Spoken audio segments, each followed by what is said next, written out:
Hello friends, एक बार फिर स्वागत है आपका अपने YouTube channel Shri S&P mathematics पर।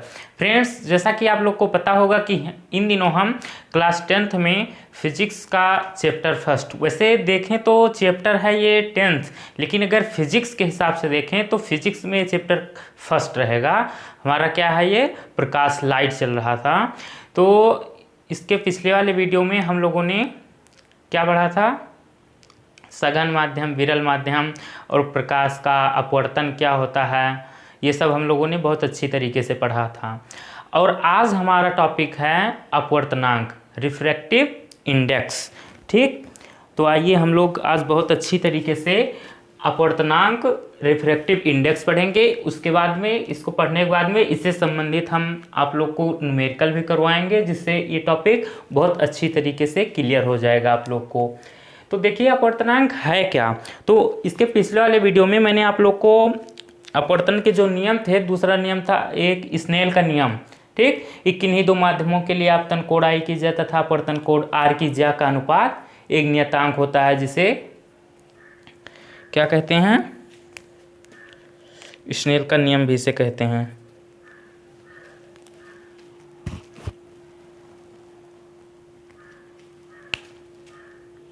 देखिए स्नेल का नियम यही तो था, साइन I अपॉन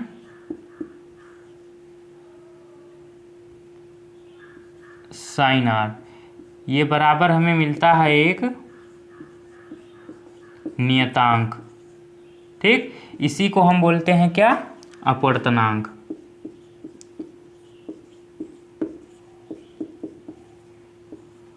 यही हमें आज पढ़ना है। Sine I upon sine R जो है ये एक नियतांक है, और इस नियतांक को हम अपवर्तनांक बोलेंगे, और इसी अपवर्तनांक के बारे में आज हम लोग को पढ़ना है। ठीक, तो समझ में आया कि हमें क्या पढ़ना है। तो हम लोगों ने लिखा है अपवर्तनांक की डिफिनीशन कि जब प्रकाश का अपवर्तन निर्वात या वायु से, ठीक, अच्छा निर्वात का मतलब समझ रहे हैं आप लोग, इंग्लिश में बोलते हैं वैक्यूम और हिंदी में निर्वात। निर्वात जैसे अगर कहीं पर ठोस हो तो उसे बोलते हैं ठोस, अगर द्रव हो तो बोलते हैं द्रव। ठीक, तो वैसे अगर कहीं पर वायु हो और वायु को भी हम वहाँ से निकाल लें, किसी स्थान पे वायु हो और वायु को भी हम निकाल लें, तो वहाँ क्या बोलेंगे हम उसे, उस स्थान को निर्वात बोलेंगे। तो निर्वात समझ में आया क्या है, कि जब प्रकाश का अपवर्तन निर्वात से किसी अन्य माध्यम में होता है तब आपतन कोण की ज्या, इंग्लिश में बोलते हैं ज्या को साइन, तथा अपवर्तन कोण की ज्या के अनुपात को उस माध्यम का अपवर्तनांक या निरपेक्ष अपवर्तनांक कहते हैं, और इसे हम यन से प्रदर्शित करते हैं। अपवर्तनांक को हम किससे लिखेंगे, यन से लिखेंगे। उसके बाद में सापेक्ष अपवर्तनांक। सापेक्ष अपवर्तनांक क्या होता है, कि जब पहले माध्यम वायु के स्थान पर अन्य दूसरा माध्यम हो, ठीक, तो इसे पहले माध्यम के सापेक्ष दूसरे माध्यम का सापेक्ष अपवर्तनांक कहते हैं। ठीक है, जैसे देखिए, अच्छा अपवर्तनांक चलो बाद में करवाएंगे, वो सापेक्ष अपवर्तनांक देखिए आप,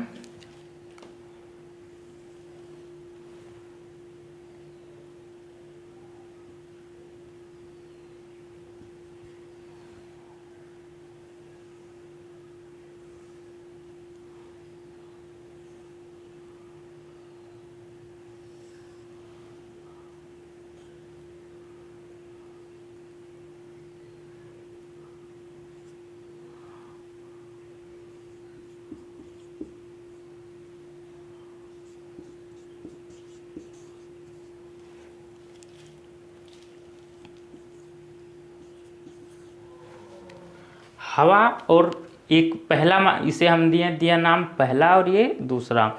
ये पहला माध्यम में हवा मतलब वायु है और दूसरे में वाटर पानी है। ये पहला माध्यम हुआ, ये दूसरा माध्यम हुआ।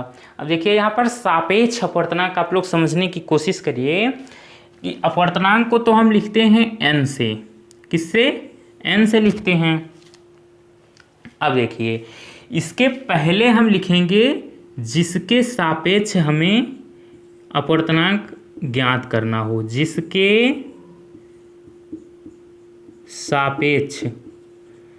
सापेक्ष हमें अपवर्तनांक ज्ञात करना हो उसे हम n के आगे लिखेंगे, और जिसका अपवर्तनांक हमें ज्ञात करना हो उसे हम n के पीछे लिखेंगे। जिसका अपवर्तनांक ज्ञात करना हो उसे हम n के पीछे लिखेंगे। बहुत ही इंपॉर्टेंट टॉपिक है ये, समझ में आया? जैसे देखिए, अगर लिखा है ANG, अब देखिए इसका मतलब समझिए, A मैंने क्या बताया, n के पहले जो लिखा हो वो होता है जिसके सापेक्ष, और n के बाद में जो लिखा हो उसका अपवर्तनांक हमें ज्ञात करना है।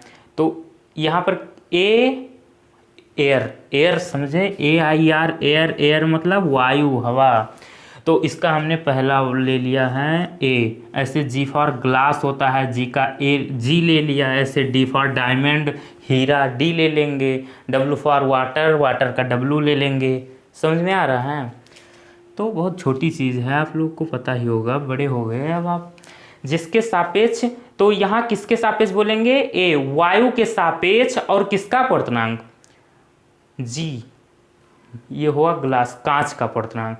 तो हम इसे बोलेंगे वायु के सापेक्ष कांच का अपवर्तनांक। तो इस ANG का मतलब क्या हुआ? वायु के सापेक्ष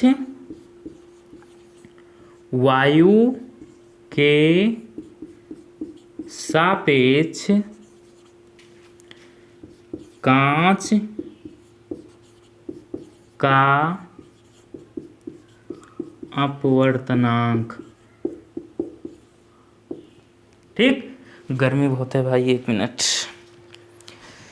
रिकॉर्ड तोड़ के गर्मी है।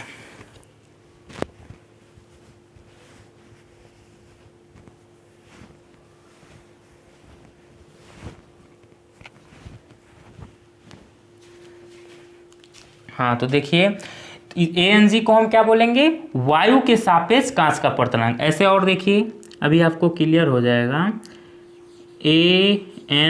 ANW, अब हम इसे क्या बोलेंगे? वायु के सापेक्ष W होता है वाटर, जल, तो वायु के सापेक्ष जल का अपवर्तनांक। तो हम इसे लिखेंगे वायु के सापेक्ष जल का अपवर्तनांक। समझ में आया? ऐसे देखिए WNG, इसे क्या लिखेंगे? इसे लिखेंगे जल के सापेक्ष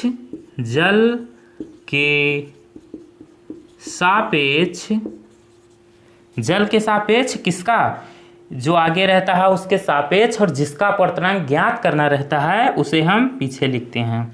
तो जल के सापेक्ष कांच का अपवर्तनांक, तो जल के सापेक्ष कांच का अपवर्तनांक। इतना समझ में आया आप लोग को? अब देखिए,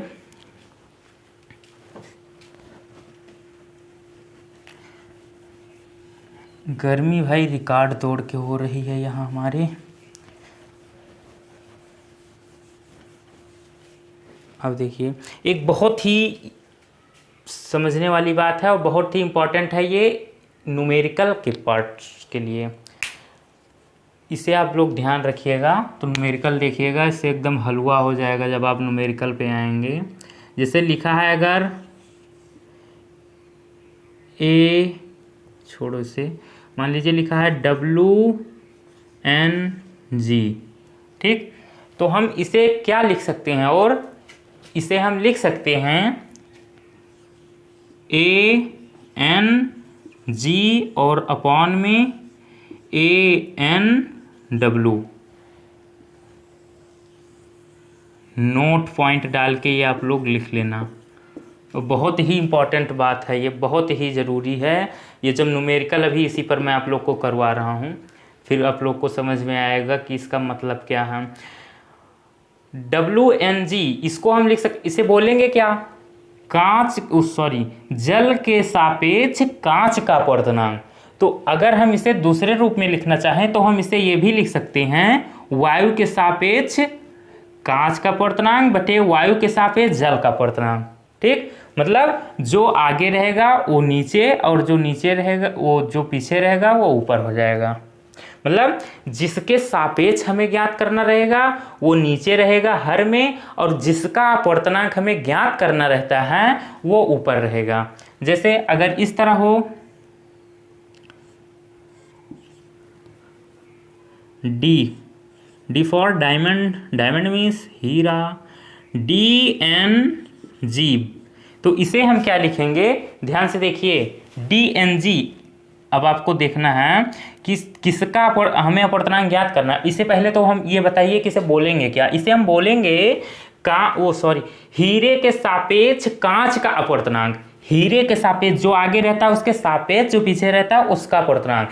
तो हीरे के सापेक्ष कांच का अपवर्तनांक, इसे ये हम, इसका मतलब ये हुआ। और इसे अगर हम दूसरे रूप में लिखना चाहें तो हम इसे ये लिख सकते हैं कि वायु के सापेक्ष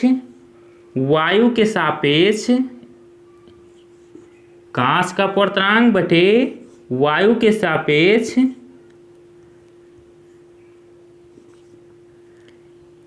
हीरे का अपवर्तनांक।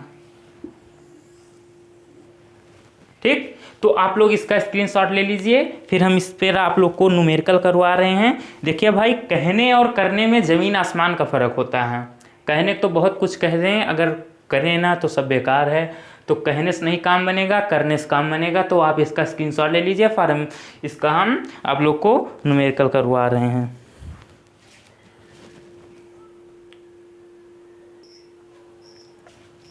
हाँ, तो स्क्रीनशॉट ले लिया। अब इस पर हम आप लोग को एक न्यूमेरिकल करवा रहे हैं।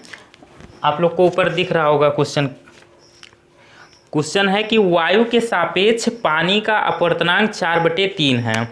देखिए क्वेश्चन है कि वायु के सापेक्ष पानी का अपवर्तनांक 4/3 है। बस इतना आप लोग रुक जाइए। अब अभी इसके पहले मैंने क्या बताया था कि जिसके सापेक्ष अगर पूछे तो वो पहले लिखते हैं वायु के सापेक्ष। तो पहले क्या लिखेंगे, वायु मतलब एयर का ए लिख लिए, फिर एन।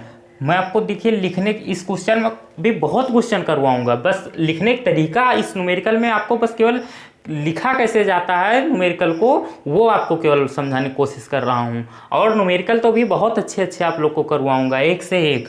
बस आप लोग लिखने के सीखिए इसमें। बस वायु के सापेक्ष जिसके सापेक्ष वो पहले लिख लेंगे। वायु के सापेक्ष पानी का अपवर्तनांक। अब किसका अपवर्तनांक, पानी का अपवर्तनांक। तो पानी मतलब W बाद में लिखेंगे। तो ANW दिया है हमें कितना, 4/3 ये दे रखा है। कह रहा है ना वायु के सापेक्ष पानी का अपवर्तनांक 4/3 है। तो जिसके सापेक्ष बोलेगा वो आगे लिखेंगे, और जिसका अपवर्तनांक वो n के पीछे लिखेंगे। तो वायु के सापेक्ष पानी का अपवर्तनांक 4/3 ये दे रखा है। और क्या दे रखा है, हवा के सापेक्ष, हवा मतलब AN, हवा के सापेक्ष कांच, ग्लास होता है ना, G लिखेंगे। हवा के सापेक्ष कांच का अपवर्तनांक 3/2 दे रखा है। तो पानी के सापेक्ष कांच का अपवर्तनांक ज्ञात कीजिए। तो पानी के सापेक्ष, पानी किसके सापेक्ष, पानी W, यहाँ देखिए WN किसके सापेक्ष, पानी के सापेक्ष, और किसका अपवर्तनांक, कांच का अपवर्तनांक मीन्स G। ये हमें ज्ञात करना है। ठीक, तो क्वेश्चन समझ में आया। क्वेश्चन कह रहा है कि वायु के सापेक्ष जल का अपवर्तनांक 4/3 है, फिर वायु के सापेक्ष कांच का अपवर्तनांक 3/2 है। तो अगर ये है तो पानी के सापेक्ष कांच का अपवर्तनांक क्या होगा। देखिए हमें ज्ञात करना है पानी के सापेक्ष कांच का अपवर्तनांक। कुछ नहीं, देखिए क्या करेंगे, WNG, यही तो हमें ज्ञात करना है। और अभी मैंने आपको क्या बताया बस मिनटों पहले कि इसको हम किस तरह लिख सकते हैं कि जिसका अपवर्तनांक ज्ञात करना हो वो ऊपर और वायु के सापेक्ष वो भी ए एन जी और अपॉन में वायु के सापेक्ष जिसके सापेक्ष वो नीचे ए एन डब्लू। समझ में आ गया? A N G upon A N W, वायु के सापेक्ष कांच का अपवर्तनांक अपॉन में वायु के सापेक्ष जल का अपवर्तनांक। जो मतलब जो पहले दिया हो दाएं साइड में वो ऊपर रहेगा और जो बाद में दिया हो बाएं साइड में वो नीचे रहेगा। इस तरह समझना चाहो इस तरह समझो, और या इस तरह समझो कि जिसका हमें ज्ञात करना हो, जिसका जो बाद में रहता है वो होता है जिसका अपवर्तनांक ज्ञात करना रहता है, जो पहले लिखा रहता है वो उसके सापेक्ष ज्ञात करना रहता है। ठीक, तो हमें ज्ञात करना है कांच का, तो वो कांच ऊपर रहेगा और किसके सापेक्ष? जल के, तो जल नीचे रहेगा।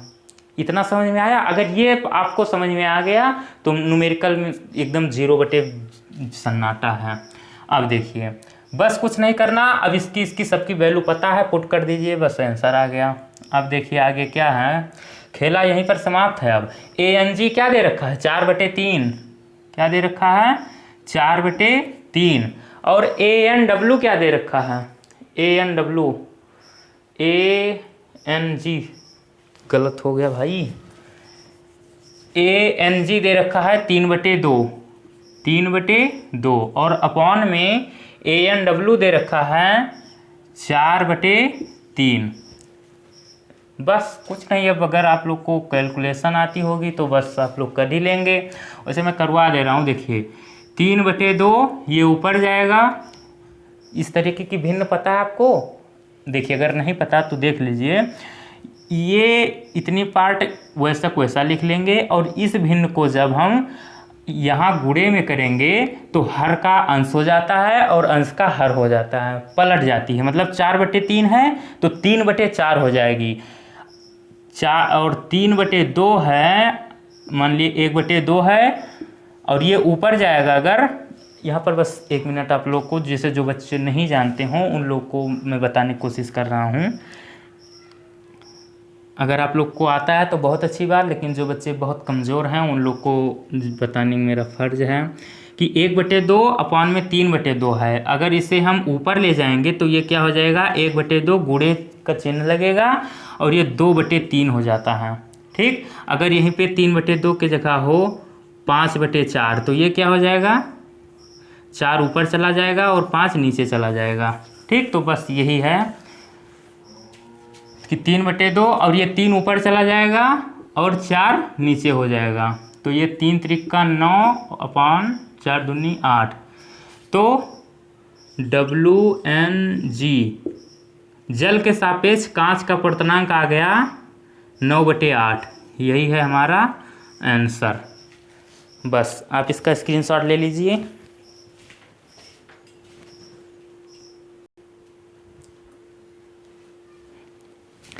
अब अगला टॉपिक है हमारा अपवर्तनांक तथा प्रकाश की चाल में संबंध। ठीक है, बहुत ही इंपॉर्टेंट इसका एक फॉर्मूला होता है N = C/V। मैं अभी आप लोग को करवा रहा हूँ। इसमें है क्या कि एक माध्यम के सापेक्ष दूसरे माध्यम का अपवर्तनांक उन माध्यमों में प्रकाश की चालों के अनुपात के बराबर होता है। यही हमने यहाँ पर लिखा है। ठीक, जैसे अभी देखिए, अभी आप लोग को एकदम हलवा हो जाएगा।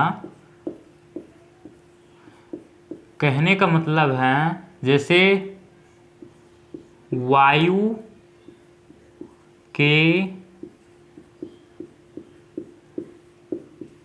सापेक्ष जल का अपवर्तनांक, वायु के सापेक्ष जल का अपवर्तनांक, इसे हम कैसे लिखते हैं? अभी कुछ ही समय पहले आप लोग को बताया था मैंने। इसे हम किस तरह लिखेंगे? जिसके सापेक्ष वो आगे, किसके सापेक्ष? वायु के, तो वायु N, और किसका अपवर्तनांक? जल का अपवर्तनांक मीन्स W। वायु के सापेक्ष जल का अपवर्तनांक, ठीक, ANW। ये होगा क्या कि वायु में प्रकाश की चाल, वायु में प्रकाश की चाल, वायु में अच्छा, यहाँ पर आप लोग एक क्वेश्चन बताइए कि वायु में प्रकाश की चाल कितनी होती है? पता है, नहीं पता? देख लीजिए, 3 × 10⁸ मीटर प्रति सेकंड होती है। याद रखना, न्यूमेरिकल में बहुत काम आएगा। अगर नहीं पता तो नोट कर लो। वायु में प्रकाश की चाल, और इसे लिखते हैं हम लोग किसे, C से। वायु में प्रकाश की चाल अपॉन किसमें, जल में। जल में प्रकाश की चाल, इसे हम लिखेंगे V से। और ये है क्या, है तो एक अपवर्तनांक ही, इसे हम बोलेंगे क्या, N। तो ये होगा क्या, N = C/V। ये फॉर्मूला बहुत इंपॉर्टेंट है, वेरी वेरी इंपॉर्टेंट, याद रखना। N = C/V, ठीक। अब इसका मतलब आप लोग को शायद नहीं समझ में आया होगा इस फार्मूले का, तो आप लोग इसका स्क्रीनशॉट लीजिए। फिर मैं इस पर आप लोग को एक न्यूमेरिकल, बहुत ही प्यारा सा सुंदर सा एक न्यूमेरिकल करवाऊंगा, बस एकदम हलवा हो जाएगा। हाँ, तो अब हम न्यूमेरिकल देखते हैं। हमारा न्यूमेरिकल क्या है?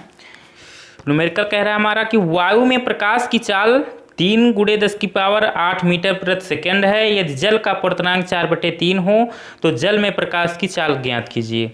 कोई बात नहीं, बहुत ही मस्त ब्यूटीफुल क्वेश्चन आप लोग को ऊपर दिख रहा होगा।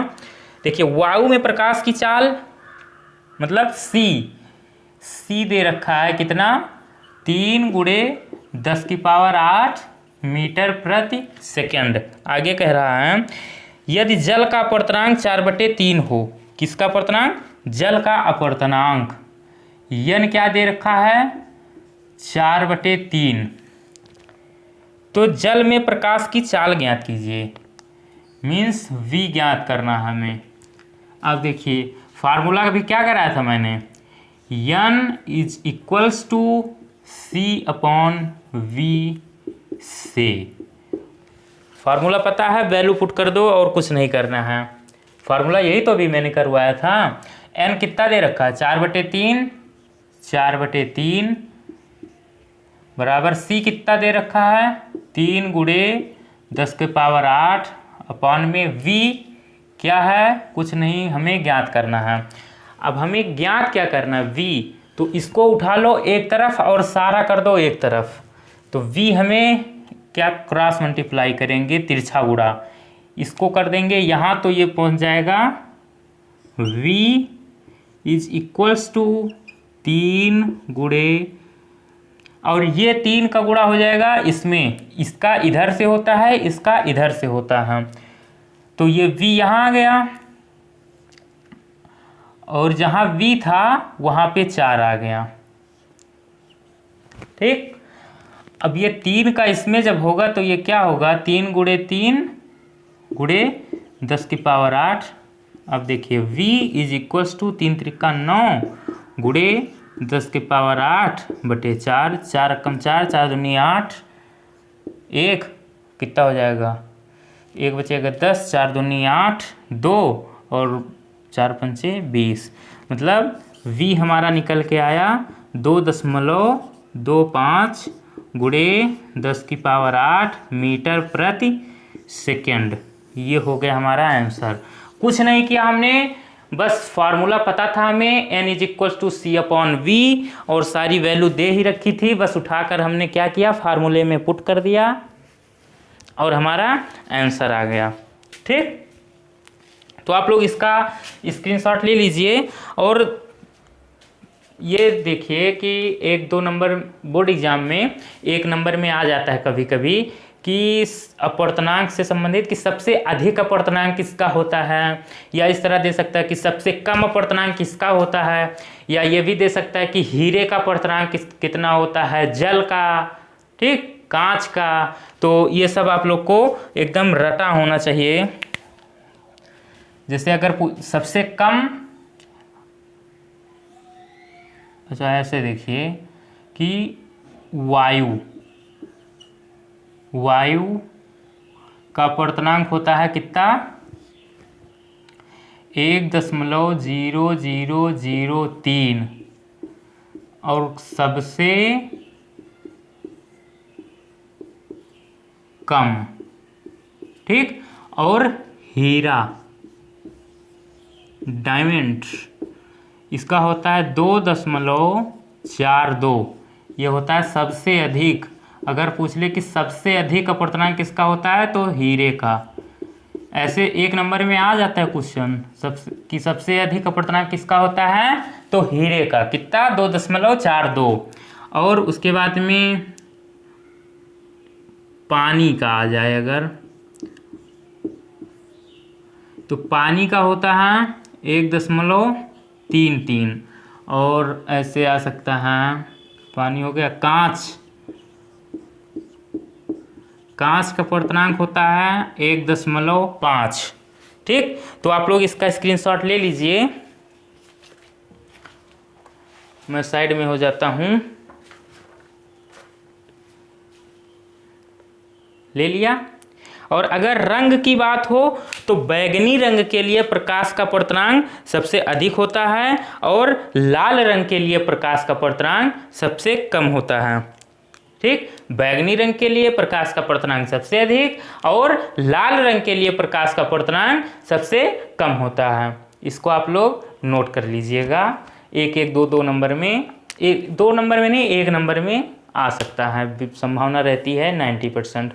तो फ्रेंड्स, गर्मी बहुत है, आज का वीडियो हम यहीं पर समाप्त करते हैं। तो आज का वीडियो आप लोग को कैसा लगा? अगर अच्छा लगा हो तो लाइक कीजिए, और अगर आप लोगों ने अभी तक मेरे चैनल को सब्सक्राइब नहीं किया है तो प्लीज़ मेरे चैनल को सब्सक्राइब कीजिए और अपने फ्रेंड्स लोगों को शेयर कीजिए। तो मिलते हैं अगले वीडियो में, तब तक के लिए goodbye, bye bye, see you.